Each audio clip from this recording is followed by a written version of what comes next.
झारखंड में जेपीएससी और जेएसएससी की भर्ती परीक्षाओं में गड़बड़ी को लेकर छात्रों का आंदोलन थमने का नाम नहीं ले रहा है।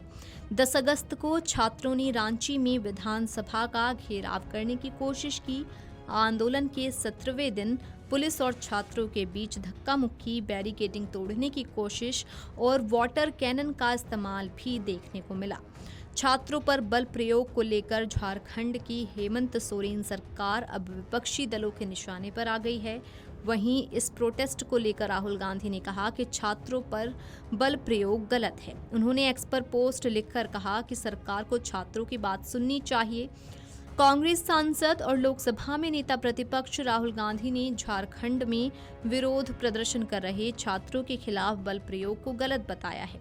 उन्होंने कहा कि छात्रों को शांतिपूर्ण तरीके से अपनी बात रखने और विरोध करने का अधिकार है और उनकी समस्याओं का समाधान बातचीत के जरिए ही निकाला जाना चाहिए।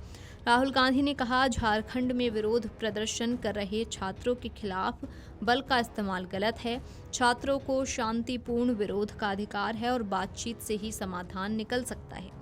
उन्होंने झारखंड सरकार से प्रदर्शनकारी छात्रों की बात सुनने और उनकी समस्याओं का तत्काल समाधान करने की अपील की। राहुल गांधी ने कहा कि झारखंड सरकार को इन छात्रों की बात लगातार सुननी चाहिए और उनके मुद्दों को तुरंत हल करना चाहिए। हालांकि आपको बता दें कि जब प्रदर्शनकारी छात्रों को वाटर कैनन का सामना करना पड़ा तो उन्होंने एक के बाद एक कई बैरिकेड तोड़े। हाथों में तिरंगा और प्ले कार्ड लिए प्रदर्शनकारी नाचने लगे। जब नए विधानसभा कॉम्प्लेक्स की ओर जाने वाली सड़क पर जगन्नाथपुर मंदिर के पास आखिरी बैरिकेड पर पहुंचने पर पुलिस ने वाटर कैनन का इस्तेमाल किया। देखने वाली बात ये थी कि पिछले 9 दिन लगातार अनशन पर जेएलकेएम नेता देवेंद्र नाथ महतो ने इस मार्च में भाग लिया। देवेंद्र नाथ महतो पूर्व मुख्यमंत्री शिबू सोरेन की तस्वीर लिए हुए दिखाई दिए। उन्होंने कहा, हम शांतिपूर्ण ढंग से विरोध कर रहे हैं और हम सभी से अपील करते हैं कि वे शांति बनाए रखने में हमारी मदद करें। कांटेदार तार से का बैरिकेडिंग से मैं भूख हड़ताल के बावजूद आया हूं, वो हमको रोक नहीं पाएगा। मैं एम्बुलेंस से आया हूं और यहाँ से स्ट्रक्चर से जा रहा हूं। 9 दिनों से भूख हड़ताल पर हूं मैं, और ये सरकार को हमारी बात माननी पड़ेगी। हम उन लाखों छात्रों की आवाज उठा रहे हैं जो अपने सपनों और करियर के लिए लड़ रहे हैं। मेरी सेहत बिगड़ रही है।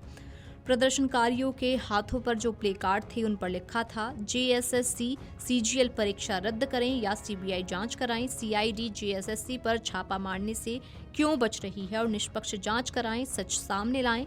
एक प्रदर्शनकारी ने कहा, अगर हम विधानसभा तक नहीं पहुंच सकते तो हमारी आवाज उन तक पहुंचनी चाहिए। हम सरकार से नहीं डरते जो हमारे साथ देशद्रोहियों जैसा व्यवहार कर रही है। हमें सड़कों पर उतरने के लिए मजबूर होना पड़ा है। अब यही पे रुका गया है, लेकिन हम लोग धीरे धीरे शांतिपूर्ण तरीके से विधानसभा की तरफ जाएंगे। जब तक हम लोग की मांगे पूरा नहीं हो जाती है तब तक हम लोग आज रुकने वाले नहीं हैं। विद्यार्थी शांति और नैतिकता के तराजू पे तौलने का काम करेंगे, इस बात को याद रख लीजिए। ये झारखंड है। तो वहीं दूसरी तरफ सरकार का दावा है कि छात्रों की 98% मांग मान ली गई है। वहीं रांची में विधानसभा की ओर मार्च कर रहे छात्रों को पुलिस ने बैरिकेड से रोकने की कोशिश की, लेकिन प्रदर्शनकारी बैरिकेडिंग लांघ कर आगे बढ़ गए। छात्र शांतिपूर्ण तरीके से मार्च कर रहे थे, लेकिन दोपहर तक आंदोलन और बड़ा हो गया। VGTSKamarujala.com। अगर आप ये वीडियो YouTube पर देख रहे हैं तो हमारे चैनल को सब्सक्राइब कर बेल आइकन दबाएं और Facebook पर देख रहे हैं तो हमारे पेज को लाइक करें।